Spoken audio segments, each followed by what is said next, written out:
गावाच्या टोकाला एक छोटंसं चौकासारखं ठिकाण. तिथे उभा आहे एक जुनाट लाकडी शेड, कांबळे पानटपरी, लालसर टिनचं छप्पर, एका बाजूला लोंबत असलेले बिस्किटांचे पॅकेट्स आणि दुसऱ्या बाजूला लटकणारे चहाचे कप. कांबळे काका वयाने 60च्या पुढे, चेहऱ्यावर सुरकुत्या, पण डोळ्यात नेहमी विचारमग्न चमक. हातात पितळी किटली आणि दुसऱ्या हाताने चहा कपात ओतत आहेत. काकांच्या पानटपरीवर रोज गावातले शेतकरी, वडीलधारी मंडळी, शाळकरी पोरं सगळ्यांची वर्दळ राहायची. पण काका फार गप्पिष्ट नाहीत.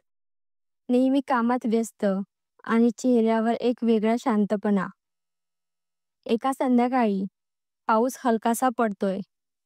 पानटपरीत 4-5 ग्राहक चहा पीत बसले आहेत.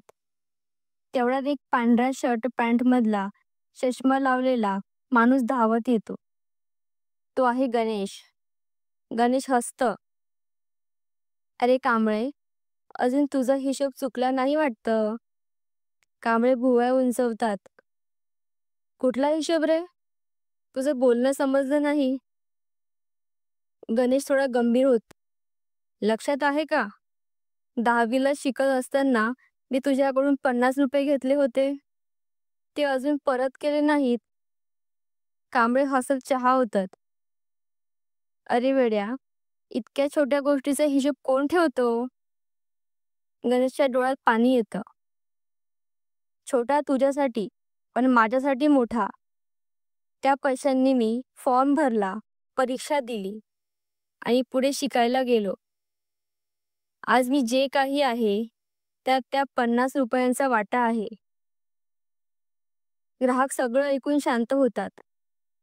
गणेश निघून गेल्यावर पानटपरीतले लोक हा संवाद ऐकून थोडा वेळ गप्प बसतात. एक शेतकरी म्हणतो, "कांबळे काका, तुम्ही तर बऱ्याच लोकांना अशी मदत केली असेल." काका चहा हलवत म्हणतात, "मदत केली की नाही माहीत नाही, पण मी नेहमी हिशोब ठेवला. पैशांचा नाही, मनाचा." रात्री काका घरी येतात. एक जुनाट लाकडी पेटी उघडतात. आत एक वही असते, जुनी, पिवळसर झालेली. वहीत नावे, तारखा आणि छोटी छोटी नोंद. शशिकांत पुस्तकांसाठी 20 रुपये पडले नाहीत. मीनाताई मुलांच्या औषधासाठी 50 रुपये. हिशोब मिटला, देवाकडे जमा. विठ्ठल बियाण्यासाठी 100 रुपये अजून परत नाहीत. काका वही चाळताना जुन्या आठवणीत जातात. कोणीतरी मुलाचं फॉर्म भरलं, कोणाचं औषध घेतलं, कोणाच्या मुलीचं लग्न ठरवायला मदत केली.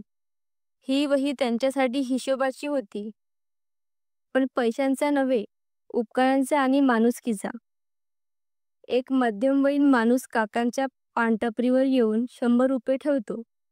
"काका, माझ्या वडिलांसाठी तुम्ही घेतलेले औषध आज परत करतोय." एक तरुणी येते, "काका, मी आता नर्स झाले आहे. तुम्ही कॉलेजचं फी भरली होती. हाच माझा हिशोब." काका नेहमी एकच उत्तर देतात, "हिशोब मी आधीच फेडलेलो मानतो. तुम्ही चांगले आहात, तेच पुरेसे आहे." गणेश पुन्हा गावात येतो. यावेळी त्याच्या हातात एक मोठं पाकिट असतं. तो काकांना देतो. "गणेश, हे फक्त पैशाचे नाही, माझ्या आयुष्याचा हिशोब आहे. तुझं ऋण फेडायला आलोय." काका पाकिट उघडत नाहीत, फक्त बाजूला ठेवतात. "गणेश, हिशोब नेहमी मनात असावा, कागदावर नाही. पैशाचा हिशोब संपतो, पण माणसांच्या मनातला हिशोब कधीच संपत नाही. खरा हिशोब पैशाचा नसून मनाचा असतो.